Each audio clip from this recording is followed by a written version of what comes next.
Talk us through why the court has deemed these actions incitement and violence and supporting a terrorist organisation.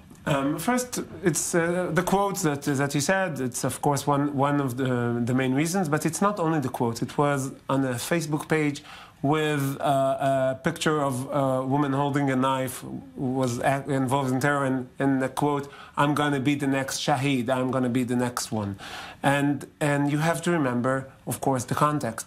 2015 is the almost daily we have people. They called it. They were coming on their own agenda, not as part of on terrorist organization per se, but people on their own agenda incited and then decide to go and attack people. Many people are dying. Many people get attacked, and incitement was deemed as the main reason for those attacks. So I think that the court deals with it, and the court said, when you, in a time of terror, the terror attacks comes directly from incitement, and you push people to terror attacks. But you're bringing up the context now. She was arrested in 2015, and perhaps that was the context then, but she was only convicted 3 years later. Yeah, the problem of the legal system in Israel, the time it takes to declare we don't have a jury system, that the decision and appealing takes a lot of time, and it takes a lot of time also to indict. The system is slow. Okay. That's a problem. But there is no question when the acts were done. It was done in 2015. It takes some time for the system to work. All right. Munir, you also oversee a committee which looks after prisoners' affairs. What's your take on the conviction? Okay, let me just say something. First of all, good evening to all the audience whom they hear this station.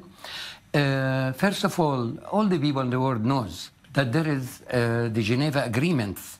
And I guess that the Geneva Agreements, when we speak about occupation and people whom they live under the occupation, the Geneva Agreements give them rights to fight against the occupation. So we call our detainees soldiers of ending the occupation, because we have one measurement in the world. Our kids, right, they killed from the Jews. And the kids, the Jewish kids, they killed thousands from my people. So both of them they killed. So let's speak, either both of them killers, either both of them soldiers. So Tatour, when she speak anything under the occupation, I guess when the occupation give her the right to fight, but she's not fighting, she's speaking. She's speaking. Okay. Besides, before 2010, none of the people used to go to jail, or 2005, none of those people used to go to jail about things like that. So what changed? What did change? Where is the freedom of the speech? Maybe I lost something in Where is the freedom of the speech? All right, Simcha, do you want to respond to that? Maybe I lost something in the context, but is she under an occupation? Isn't she an Israeli citizen? You know, to us, all Palestine is under occupation. Okay. All of Palestine is under just to make it clear, being from Nazareth, an Israeli Arab. She is an Israeli citizen. She's not under any occupation. Until the Palestinians will get their rights to have a Palestinian state in the border of 67, the speech will be different. So, Simcha, what do you say to the accusation that Israel's democracy is a democracy only for Jews? So I think that people, as we speak, Jewish citizens of Israel sit in jail for incitement, for writing defamation on walls, Jewish against Arabs, against Christians. So it's not, Israel has, because Israel is the, freedom of speech is very important. As a lawyer, I fight a lot for freedom of speech. I want to read something out just for the benefit of our viewers, so you can respond to this. Just part of the poem. Resist my people, resist them, resist the settlers' robbery, and follow the caravan of martyrs. I will not succumb to the peaceful solution, never lower my flags until I evict them from my land. So what is being misunderstood here? To me, we do understand something, that people, when they see television and they see things which happening, like the big damage which happened in Gaza in the war of 2014. Israel attacked Gaza, and the Palestinian army is defending over there in Gaza.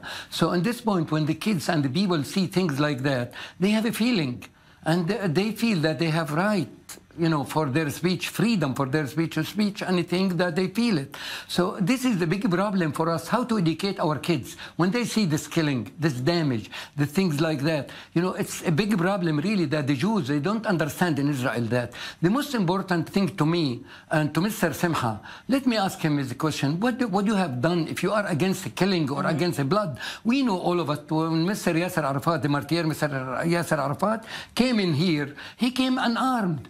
He came to live. He left the arms outside. Believe me, let me finish this point. We only have about 20 seconds. We have to go for a break. No problem. Let me finish this point. He came to live. When they killed Rabin, they lost this chance. So people, when they come in to live and say, we don't want to see blood in both people, we don't want to see killing in both people, I'm telling Mr. Simcha to put his hand in my hand, to ask the government to stop the killing, to stop beating with an iron hand. We unfortunately have to go out for a break, but of course we appreciate both the perspectives. Unfortunately, you didn't get to answer to that. Simcha, Munir, appreciate that insight. We're going out for a quick break. Still more to come here.